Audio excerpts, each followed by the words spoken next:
around Ekadasi. Ekadasi to Baladev Purnima, those are the time we celebrate our Julan Yatra festival. But for others, 13 days, starting today. Okay, so we can read from, I also interested to know this Lila. So I've searched quickly and I'm happy I found. It's not so easy to find English translation of these books. Also, it's just reading the translation. It's, of course, what else can you do if you don't understand Sanskrit? But this Ananda Vrindavan Champu was very nicely written, actually. The way this Kavi Karnapur has written it, very, very poetic. It took him many years, actually. And one is very nicely composed, but at the same time, like very witty, like language, like this. Many double meanings. So when you just read in the translation, it's like flat, like you don't get to relish all the different meanings like that. So in our situation, it's like that. I don't know Sanskrit or anything. So anyway, I found one English translation. You can read on this last time. This is chapter 22. Already the book has gone like so many pastimes. In a way, it follows the sequence of how the Bhagavatam mentions all the different pastimes of Krishna. Like Gopal Champu also following the same way. Sanana Vrindavan Champu also following the same way. So this Julan pastime, the swing Lila, he has written this in that after the Holy Festival, after the Holy Lila. And that's around the time, the Holy Festival, there's a chapter, the Holy, that's, this Shankasur demon? You know the story, this Shankasur demon, he has a nice jewel actually on his head. He tried to kidnap the gopis. And so then Krishna killed him. So actually, I was just browsing through the chapters, and that was before this chapter, like 2 chapters before this. So Kavikadapur actually telling like, oh, this foolish Shankasur, he's got so many descriptions of him, how foolish he is. He's like some bewildered man in a desert who died in like a mirage. That's one. Then they describe, what else did they say? Oh, like a grasshopper who hopped on a fire like this. He was thinking it's some like herbs, like some nice herbs that he can enjoy. But then he just got burned. Or he also gave like a deer who approached the lion, thinking the mane of the lion are some like nice something attractive thing, and therefore he can do them. Or a frog who jumped on the jewel of the snake. Frogs, they're the meal of snakes. So anyway, this Shankasur demon, he thinks like, oh, he's gonna enjoy all the gopis. And really, it's very scary. So the gopis that they called Krishna, Balaram, and they said Krishna became so angry. He said he ran so fast that you cannot see his feet on the ground. It's like he was like flying. And easily killed this demon. So then after that chapter, then there was just the chapter before this. It talks about Krishna looking for his flute. After he ran for this Shakasura, then his flute disappeared. So then he was looking for his flute, then he had to go to all the gopis. Hey, you stole my flute. And in a way he's able to touch the gopi. He's going one gopi to the other. And finally, reaching to Lalita, like this. And Lalita said, but actually, yeah, they took, one gopi took it and gave to Lalita. And when Madhumanga went to Lalita, Lalita already passed to Radharani. And then they would chastise Krishna, you suspecting us and accusing us, like that, And finally Krishna said, no, then it has to be Radharani. Then it said that then one gopi came giving the jewel, said, oh, Baladev, send this jewel, the one that Krishna took from Shakasura. So when he gave it to Radharani became so attracted to the jewel. And then when he opened his arm to take the jewel, then the flute fell down. Like that. And so then they said, see, he stole the flute. Like that. But then it's actually, even with the English translation, we know it's not the same as how they write it in Sanskrit, which is full of double meanings. He was telling there that the flute, Krishna chasing this demon because he was guided by this jewel on his head, attracted to that, Krishna chasing, and then his flute fell down, saying that Krishna running over, wanting to get that jewel. So then this flute became he wanted that jewel, and so then this flute left Krishna. And now the same jewel was given to Radharani. Then Radharani now became attracted to the jewel, and so did this flute again drop. He's playing his words. But anyway, I was just mentioning this because that is the chapter before this. So now this 22th chapter, we can read. Let's see how far we can read. I don't think this is a very long chapter. This is my first time reading this also. But this is the chapter on the spring Lila. Okay. The spring festival pastimes, chapter 22, Ananda Vrindavan Champu. Now, when you say Champu, now we're just reading it like a novel, like a paragraph. Champu is a type of poetry. There's a certain meter and there's a certain style. Like Gopal Champu is like that. So this has actually its unique, relishment for those who knows, poetry and like Sanskrit and like that. But again, by mercy of the devotees, then what is available to us, that's only we take. So we're just now only taking the English translation.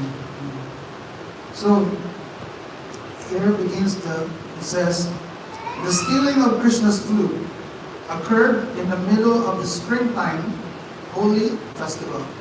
When is that? Springtime. That's the time of Mahaprabhu's appearance, no? And that's the holy festival day actually. So on another day, Krishna performed the swing festival, Jula Netra, which is the perfect object of meditation for those desiring a taste of devotion. So this is something to think about.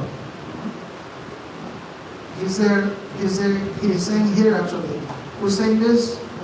Who's the author? Who's the author? Ananda Vrindavan Champu. Huh? Kavi Karnapur. Who's Kavi Karnapur? Everybody, anyone know Kavi Karnapur? That's why it's called Kavi, because he's a very good poet. And Karnapur,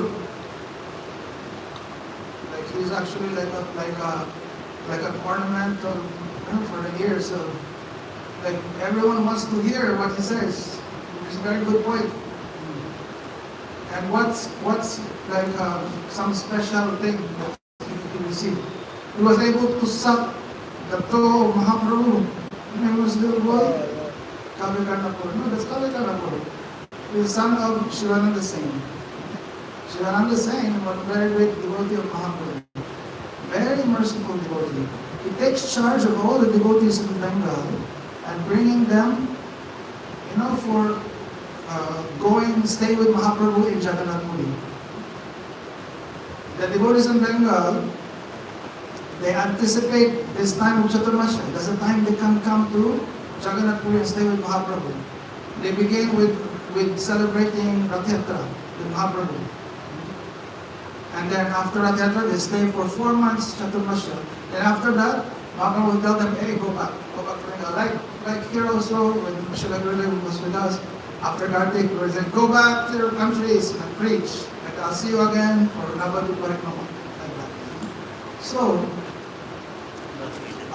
the devotees during the time of Mahaprabhu, they would visit Jagannath Puri.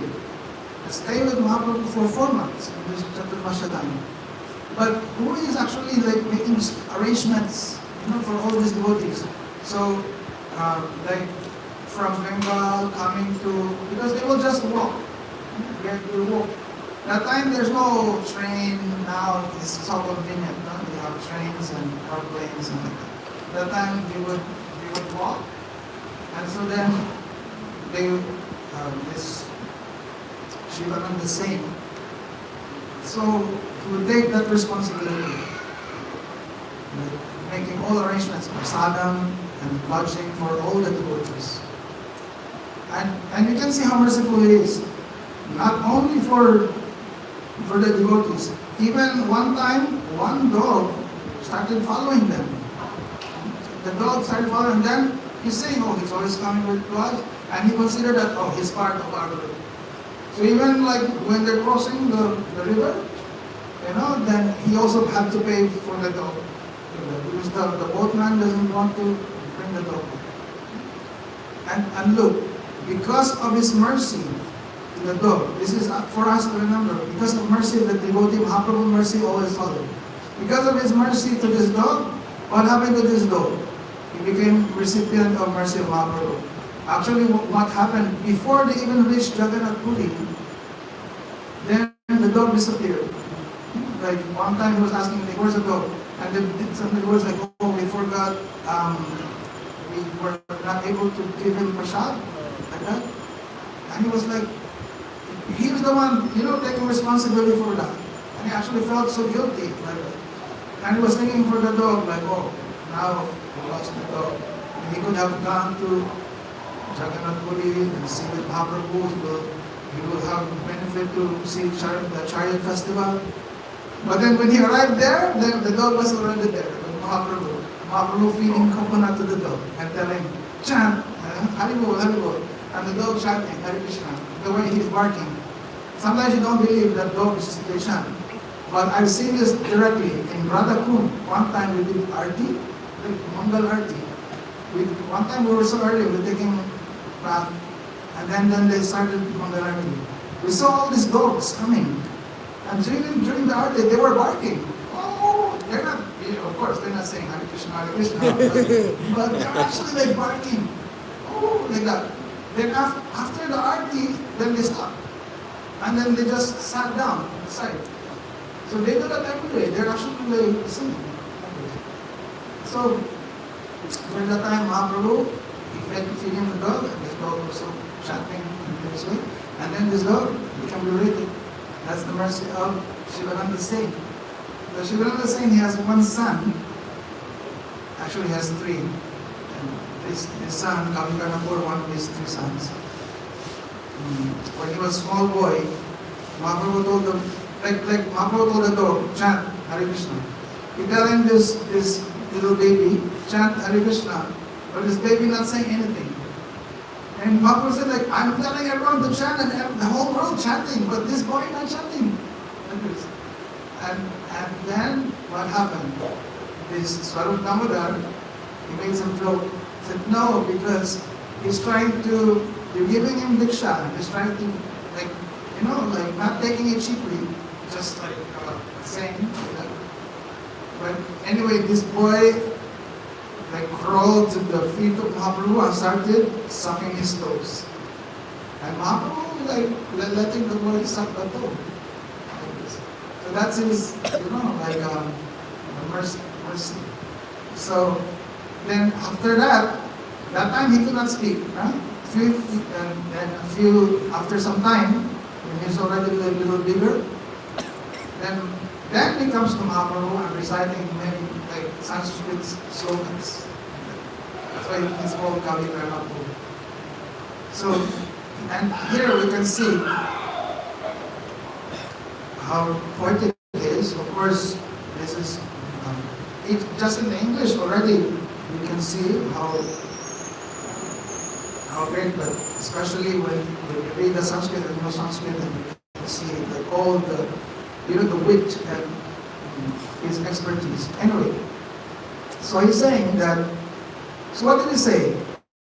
He's saying that Krishna performed this swing festival. And what is the specialty of this swing festival? He said, this is the perfect object of meditation for those desiring a taste of devotion. So, okay, let's just take. He's saying, you desire to taste devotion? You desire to have ruchi? You want to have this taste of bhakti? Then he said, this Jula Lila, he said, like, this is one perfect object of meditation. It's something you can always meditate upon. Then there's like very strong desire for taste, then this desire for taste of devotion will be fulfilled. Okay, that's clear? So he said, on that day, the sweet pastimes of Radha and Krishna, on that day, the sweet pastimes of Radha and Krishna far surpassed the sporting of the demigods and their wives in the celestial gardens. Okay? This chapter describes Krishna's ecstatic swing festival, which is incomprehensible to the three worlds. So, okay, already he's saying that the three worlds cannot understand this. Okay, so we'll take it from that. But he said, this very sweet pastimes of Radha and Krishna. And you cannot compare this to the pastimes of, the sporting pastimes of the demigods and their wives. No comparison. So the swing festival was held in a special place in Vrindavan, which was bordered by a line of desire trees of equal height, with round trunks and branches whose ends intertwined, leaving a bare space in the middle. Can you picture that? That's why he said this is a thing for perfect meditation. So he's giving you all this very clear description. This is something you have to read again and again, and think again and again. You have to meditate on this. He's giving, so I'm just going to read it again, because this is my first time to read this. So he's telling, where is this held? So he said, this was held in a special place in Vrindavan, which was bordered by a line of desire trees. And they're of equal height, with round trunks and branches whose ends intertwine, leaving a bare space in the middle. The line of trees appeared like a wall of sapphire jewels. Besides the bird inhabiting those trees, the presiding deities of the forest had placed various items in the trees, including chamaras, silk cloth, long strands of pearls, jewels, fruits, and flowers. Did you get that? One more time. So he's giving us a picture of all these trees. They're lined up, And so he's saying here that, so what do you find on these trees? So he said, besides the birds, there's the birds. They inhabit the trees, right?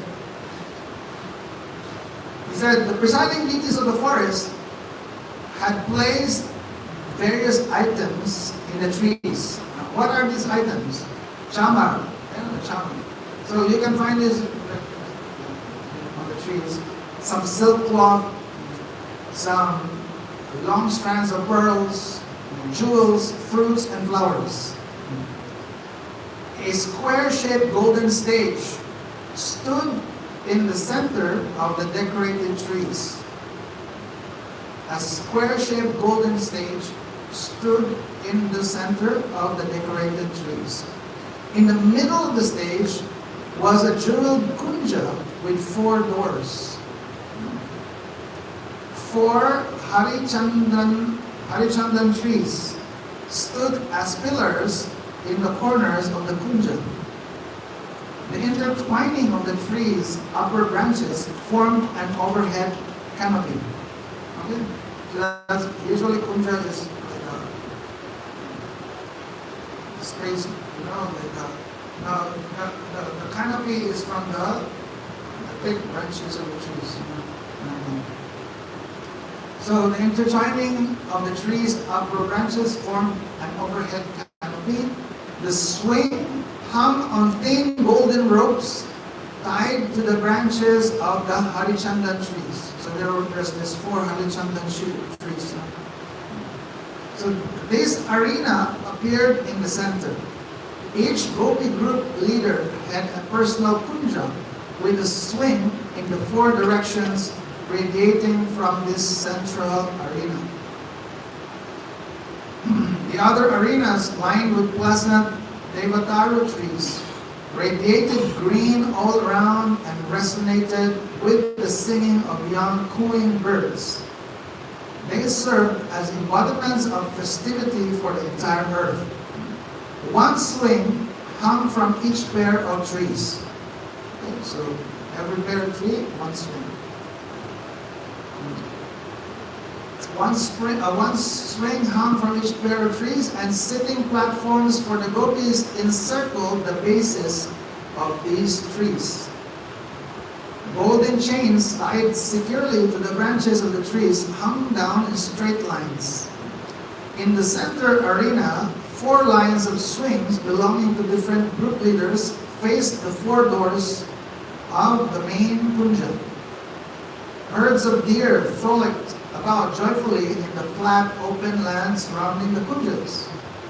The hearts of everyone immediately flooded with joy just by seeing these areas, which were illuminated by Chintamani gems and by trees as brilliant as coral.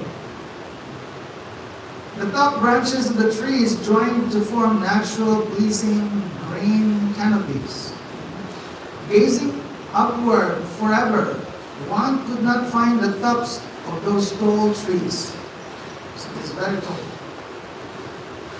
He said, gazing upward forever, one could not find the tops of those tall trees. The moonlight filtering through the canopies of the trees made small filaments of light on the forest floor that looked like piles of sesame and rice. Thinking it food, the female deer tried to lick it. The 4 kunja mandapas, or raised platforms, were so similar that even the devatas could distinguish them only by their placement in different directions. In those areas, the Vana deities had stretched a canopy in preparation for the swing festival. The scattered moonlight appeared like pearl belts taken from the deities of the directions, broken by the steady wind and broadcast on the earth out of respect for the land of Vrindavan. It appeared as if all the stars in the sky, in great bliss, left their positions to come offer respect to the land of Vrindavan. You can see how poetic it is. You think, did you get the description? Because there's the moonlight, and of course there's the canopy, and from the little spaces of these leaves, the canopy, the moonlight is going through. He said, then it's making all this, First, he said it looked like some sesame seeds on the floor, or rice. And therefore, the tears are coming and leaking. But it's actually from the moonlight. But then also, it made it appear like stars. Like stars have fallen, and like to offer respect to the land of Vrindavan. They're coming to the ground of Vrindavan and offering their pranams. So the nets of pearls hanging from that cloth were no. It said pieces of rusting silk cloth from the goddess of the sky formed the rooftops of the kunjas and hung down quivering like tongues trying to lick the dust of Vrindavan. The net of pearls hanging from that cloth were swinging gently in the soft breeze and pleasantly resounding like tinkling ankle bells. The forest gods had decorated the canopies with strings of various kinds of fruit and with fine scented chamars resembling white lotuses, balm from the sky, or swans flying up from the lake of moonlight. The swing arena carried the celestial scent of aromatic aguro fumes, drops of perfume squeezed from the kalpadruma trees, and piles of camphor dust which made lines of white smoke in the sky. Actually, when he's giving all this description, he's actually like catching all the senses. No, he's giving vision, but also a description of touching, smelling, and everything. So he said, impatient. Let me just read that again. The swing arena carried the celestial scent of aromatic aguro fumes, drops of perfume squeezed from the kalpadruma trees, and piles of camphor dust which made lines of white smoke in the sky. Impatient and anxious to begin the swing festival, the Devatas and their wives, the Siddhas, Vidyadharas, Charanas, and Kinnaras played their instruments as they arrived in Vrindavan in their innumerable celestial airplanes. So these are the demigods. In a jubilant mood, the gentle goddesses from different forests, carrying various festival ingredients in their hands, assembled in Vrindavan. With friendship, kindness, and all good qualities, they finished decorating the swing arena and built an impressive entrance with the best garlands. From all directions, flocks of joyful birds came fluttering to broadcast the sweetness of the swing festival. They perched peacefully on the twigs and branches of the trees around the arena. Eager to see the wonderful swing festival, the birds sang the glories of Krishna, while their own hearts swung in delight. Forgetting all troubles and impelled by curiosity, varieties of deer gathered in the kunjas. They stood as motionless as figures in a painting, appearing as if they had not been attracted to the forest by the sound of Krishna's flute, had not abandoned their household duties, and not opposed their elders. The doe-eyed gopis, like touchstones for pleasurable pastime, suddenly manifested out of nowhere, as if coming directly from the desired trees. He's got his own way of describing. He's describing all these things, and then now, how he described the gopis' entrance. So like, he's saying that they try to appear that they're not attracted to the forest by the sound of Krishna's flute, and they try to hide the fact that they abandoned their household duties and there was no their elders opposing them. So he said they suddenly manifest out of nowhere as if they come from the desired trees. That means they just came, they were wishing. So colored with kumkum, their loins glistened ready for dancing. They wore fluffy petticoats covered by fine silk dresses extending to their ankles. Glittering bodices beautified their breasts. Their effulgent bodies were adorned with festive colored sashes and tinkling waist belts. The soft, rounded shoulders of the gopis rivaled the flower bow of Cupid. The gopis had tucked flower arrows in their girdles and held flower bombs in their hands. In the arena of the artful, amusing swing pastimes, the blissful gopis appeared like the incarnation of Rati, the goddess overseeing festive love battles. Rati, the consort of Kamadev. So he's saying, in this arena of this artful, amusing swing pastimes, these blissful gopis, they appeared like the incarnation of Rati. Some gopis had flower pollen sachets hidden in their golden waist belts. What is this? Flower pollen sachets hidden in their golden waist belts. Those bags of pollen seemed like the accumulated wealth of their skill in love-making, collected over a long period of time for purchasing the jewel of Krishna's mind. Some gopis held thousands of flasks filled with fragrant aguru, musk, camphor, and sandalwood ointments. These thin, delicate flasks would break open with a breath. Others carried ingeniously designed syringes filled with flower essences, kumkum water, sandal water, and musk water. The gopis looked like well-armed soldiers ready for the battle of love.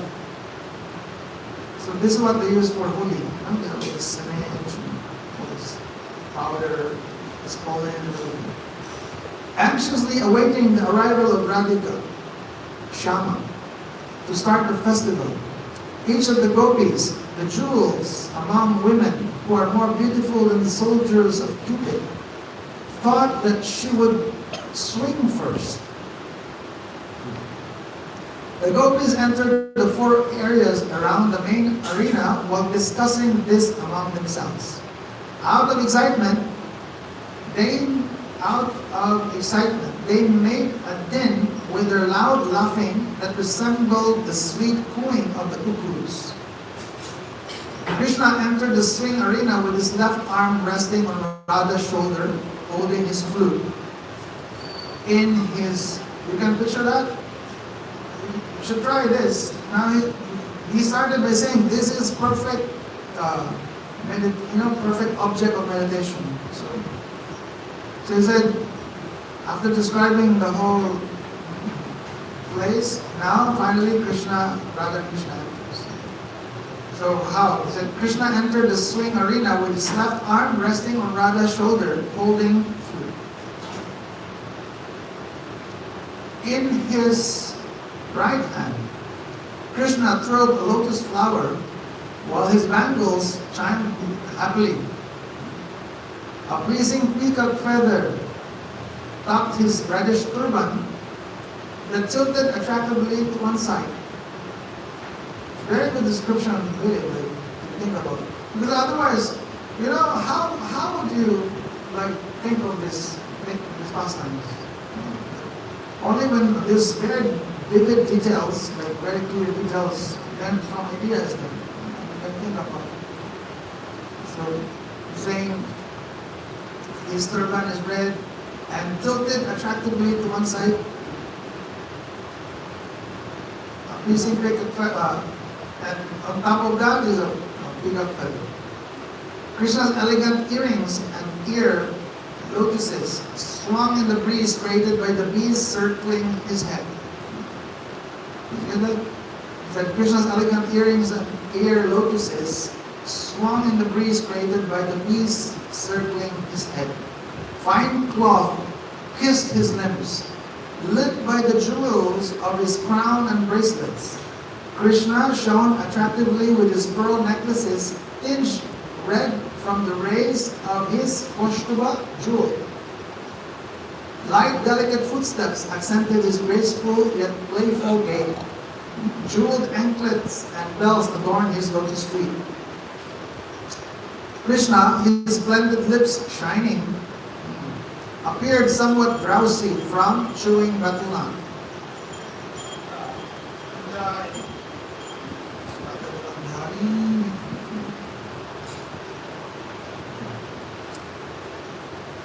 So he said, Krishna shone attractively with his pearl necklaces tinged red from the rays of his Kustuba jewels.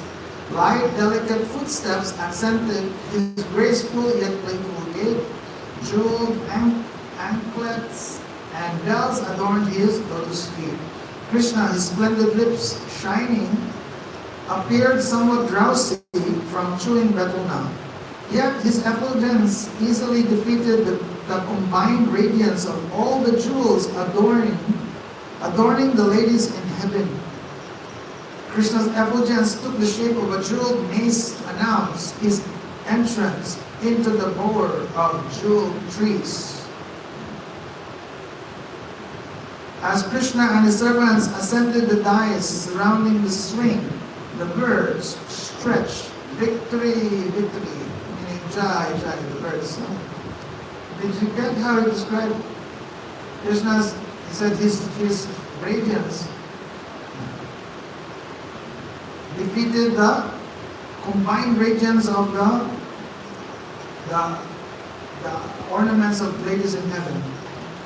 That it's like a mace, like this how is gada, like breaking it's like his effulgence took the shape of a jeweled mace to announce his entrance in the bower of jeweled trees. So it is not like literally like he has a mace and he's breaking, but he said like his description like that. So bright. As Krishna and his servants ascended the dais surrounding the swing, the birds screeched, victory, victory. So when Krishna now approaching with his servants, this platform, and then there's all this jai, jai. The trees and creepers felt such rapture that their limbs erupted with tiny bumps, and honey streamed down like a torrent of tears. When the peacocks stared at Radha and Krishna, they thought they were seeing dark rain clouds flashing lightning. Though knowing Radha and Krishna from before, due to their unprecedented love, the peacocks madly cried out, Kyo, Kyo. Who are these two persons? That's what it means. Kyo, Kyo. So who are these two persons? Although they know them, but now it's like, who are they?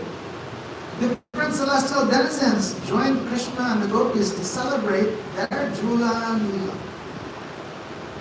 In attendance, there were charming charanas, male and female, Kim Purushas, and the wives of the Siddhas beating expertly on Madala and Varnava drums with their delicate hands. There's two kinds of drums. The spotless heavenly damsels from the Swarga and Apsaras, directed by Urvasi, held chamars as radiant as waves in the Mandakini river. They showered fragrant flowers from the Nandakanan gardens, which glittered like stars as they fell through the sky. In this atmosphere, Krishna mounted the attractive, comfortable seat of the swing. Krishna looked like a regal crest jewel sitting on the cotton seat. The cloth covering the seat was whiter than the foam that appeared during the churning of the milk ocean. It is whiter than the foam that appeared in the churning of the milk ocean. Shining pillows also adorned the beautiful seat. Seeing that amazingly wonderful swing purified the vision and empowered the eyes to see other objects in a fresher way. It's so white that after seeing that, then you become empowered that you'll be able to see everything else also. He said, seeing that amazingly wonderful swing purified the vision and empowered the eyes to see other objects in a fresher way. While the Devatas played sweet music, Mukunda and Radha marveled at the intricate workmanship of the jeweled lamps illuminating the swing. Trembling out of ecstatic love, Radhika and her friends sat beside Krishna, who rested his left arm on Radhika's shoulder. When the Lord ascended the exquisite swing and displayed his sweet beauty, which defeated the fickle currents of a river of nectarian beauty, the Devatas and their wives lost all composure. So here, so ecstatic. Of course, in our case, no attraction. This is nothing.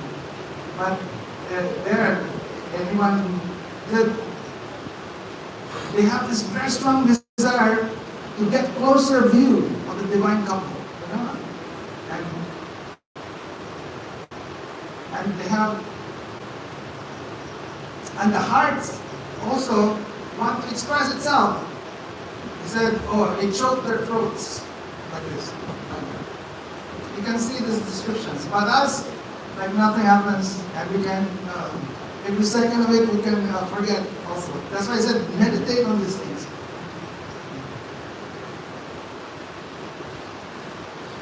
With that hope, they left the middle sky and descended to the more favorable lower borders of the sky. Did you get that? They had that hope to go have closer vision. So then they left the middle sky and descended to the more lower borders of the sky. When lotus-eyed Chandravali and other gopi group leaders beheld the especially intimate feature of Krishna sitting upon the swing, their eyes sparkled with blissful love. The gopis, adorned with colorful makeup and tinkling belts, mounted their respective swings and loudly sang sweet songs in the appropriate tempo. Chandravali and her group sat facing Murari. Bhadra and her associates sat on his right. Shyama and her followers on the left, and Danya and her assistants sat behind Murari. Crowding the 4 outer yards. Now here we can see who's really the main gopi. Now he's mentioning all the other, there's all these main 4 groups of gopis. It's like the main competitor of Radharani is Chandravali. But really when they're together, then you can see who's the main one. Radharani is sitting on the left side of Krishna. And the others are just there surrounding. So, crowding the 4 outer yards, other joy-filled gopis sang melodious songs with the finest artistic skill. Their effulgent complexions conquered a garden of golden creepers. As they softly vibrated their 7-stringed venas, the gopis produced pleasing, ambrosial music of unequaled excellence. Holding on with one hand and swinging their bodies, the gopis moved gaily on the swings as swarms of bees followed them. With their free hands, the gopis took fistfuls of powder from the bags tucked in their belts. You remember this bag with this powder? So he said, with their free hands, the gopis took fistfuls of powder from the bags tucked in their belts and forcefully threw it into the air while their bangles jingled along. Scattered here and there by the wind, the colored powders spread a red hue through the sky, like a screen of fresh java flowers. The Devatas, anguished by this obstruction to seeing Krishna's pastimes, repeatedly showered flowers to remove the recurring screen of dust. Did you get that? He said because they're throwing this pollen, and it made red thing like smoke. And then it hampered the vision of the demigod. So they showered flowers to remove the dust.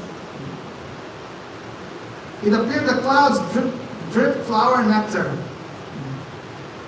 As the manjaris gracefully pushed the swings, Vrinda and others shouted, Jai Ho, Jai Ho, while blissfully absorbed in swinging. Radha and Krishna herb-colored powders on the gopis. When Chandravali and the Sakis returned the boli with their powders, Radha and Krishna revealed a unique state of fresh beauty. As the powders thrown at Krishna blew away in the wind, the gopis filled their reddened hands with sandalwood powder and other fragrances to bomb Krishna again. Radha's friends, who were experts in shooting pitchkaris full of sweet-smelling colored water, assembled around the swing of Radha and Krishna. Suddenly, Chandravali and her Sakis attacked Radha and Krishna with pitchkaris full of color. With their jeweled pitchkaris loaded with scents and glittering like the moon, Radhika's Sakis counterattacked Chandravali and her group with a fountain spray of color. Aimed mainly at Chandravali, that spray of liquid scent did not even once touch the bodies of Radha and Krishna. Gathering their forces, Radha's Sakis, who were eager to win the battle, shouted, "I am winning! I am winning!" In the pandemonium, a few more gopis picked up pitchkaris and wildly squirted other gopis. In the excitement to win, some bottles of liquid fell and broke, releasing thick streams of agum and sandalwood scented liquid over the ground. When the flower bombs being forcefully thrown from all directions came too close to the son of the king of Vrindavan, the gopis deflected them. If, however, any bomb happened to hit the dark blue body of Krishna, Radhika happily wiped it off with her soft hand, moistened from perspiration. Feeling disturbed, Krishna lost his composure upon seeing the condition of the gopis. He was afflicted with pride and apprehension. To increase the pleasure of the doe-eyed gopis, who gazed at him with shy, downcast eyes like chakoris, agitated by the moon, Krishna abandoned all rules of formal conduct and followed the whims of Cupid. Witty, humorous, and controlled by his consorts, the brother of Balaram, rolling his eyes in desire, challenged the groups of gopis facing him on all sides, eager to play holy with him. Skillful at sport, Hari smashed the gopis in the southern direction with a deluge of colors, while moving on their swings and firing red powder at Krishna. The beautiful gopis appeared as victory flags of cleverness. Then Krishna subdued the playful, blissful girls on the northern side. Next, he defeated the gopis and their associates in the western direction, who kept swinging the whole time while strongly desiring pastimes of enjoyment. Their eyes and bodies defeated the beauty of lakes full of lotus flowers. Then he conquered the elegant, excited women on the eastern side, who were particularly attractive, being seated on swings directly opposite him. While swinging and throwing ruby red powder with his lotus hands, Krishna shared a seat with Radhika, who possesses the limit of all excellent qualities. After winning the battle of Holi, Krishna, smiling brilliantly, desired to please the different groups of swinging gopis. Starting in the eastern direction, he faced each group and dexterously moved his swing in two different directions.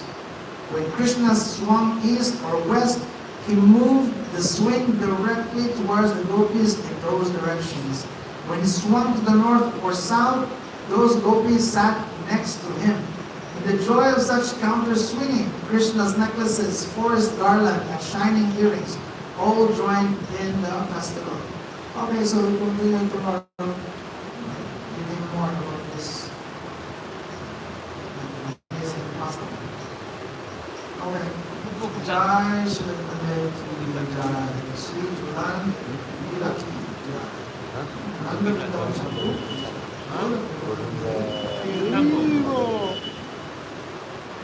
Vivo. Quindi shampoo, yeah? Ananda Vrindavan.